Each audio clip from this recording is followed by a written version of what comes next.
stampers, and welcome to Laura's Stamp Pad. Today I wanted to show you another fabulous little technique that you can use with your sponge brayers. You know how much I love my sponge daubers, and now I am loving the sponge brayer just as much. So I created both of these cards here with the sponge brayer, and I just sponged over top of some embossing.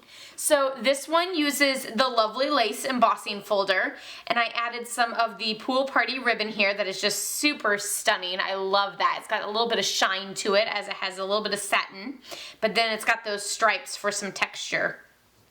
Of course, then the greeting was done with the Rose Wonder stamp set, and then I die cut it with the Rose Garden framelits. So super fabulous, and then you can see that texture of that embossing folder, and of course, like it didn't go all the way in over here, so you still have those little like white loops on that flower, or lace, I guess is what it is.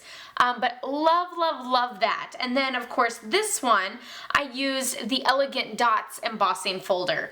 And so you can see those dots all over, and then I rolled over the top of it with my sponge brayer to add that texture and color, and I used Night of Navy. And then I added some of the Melon Mambo stitched ribbon, and again I used that Rose Wonder stamp set with the Rose Garden framelits. So super fun and great way to add color and texture to your project. So today I actually thought I would use a different embossing folder than one of them that I showed just in those samples. So I decided to use the Lucky Stars embossing folder. So here I have embossed some Whisper White cardstock, and this measures 4 inches by 5 1/4 inches, and I thought I would use the new in color Dapper Denim. I was gonna go with Night of Navy, but I thought, well, maybe I'll just go with that lighter shade. And what I thought to do is to actually emboss the back side. So the stars are actually popping out this way.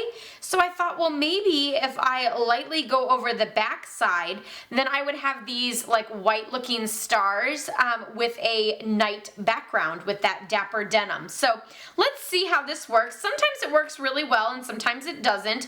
And sometimes like the brayer might fall through and color some of the stars, and that might look super fabulous, or it might look crazy. So we will just try it out here on camera with you. Again, with the sponge brayer, it comes with 2 handles and 4 of the sponges.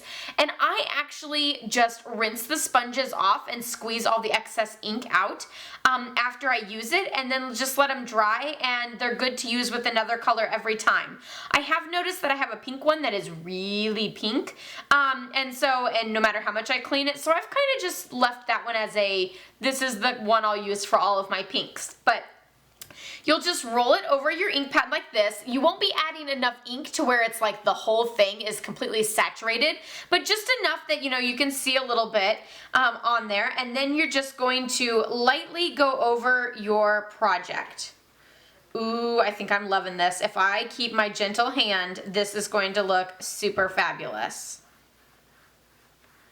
Okay, so the gentle hand went away a little bit, but you can still see how fabulous those stars look because they're popping. They're a little bit blue, but they're still popping out a little in that white.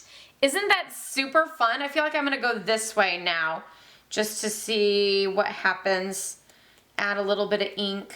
I feel like it doesn't look very night sky-ish, but it looks very like cowboy-ish or something like that. It has that rustic, like I could add some linen thread to it and kind of give like a good man card perhaps.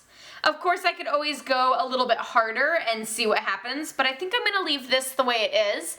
And then, like I said, some of the stars, do have a little bit of blue in them, but they're coming out pretty bold white. And then just for fun, I'm gonna go ahead and I'm gonna do the other side, and we'll see what happens with that. And so on this side, we'll probably end up with darker blue stars with a light blue background.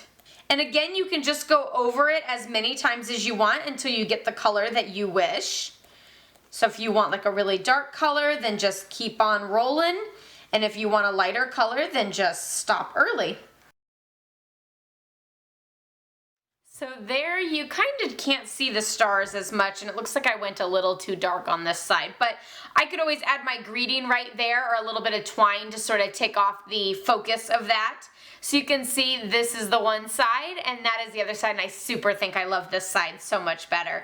So that's just a fun way that you can use your embossing folders as well as your sponge brayer to create a super fabulous background for any project. So again, let's bring back in those samples, and of course I'll be posting photos of these on my blog, laurastamppad.com. I'll also finish this card and have pictures of that one there as well. So you can check that out, laurastamppad.com. And again, don't forget to give this video a thumbs up if you liked it. Be sure to subscribe if you're new. I post every Tuesday and Thursday. I'll see you next time. Happy stamping. Bye-bye.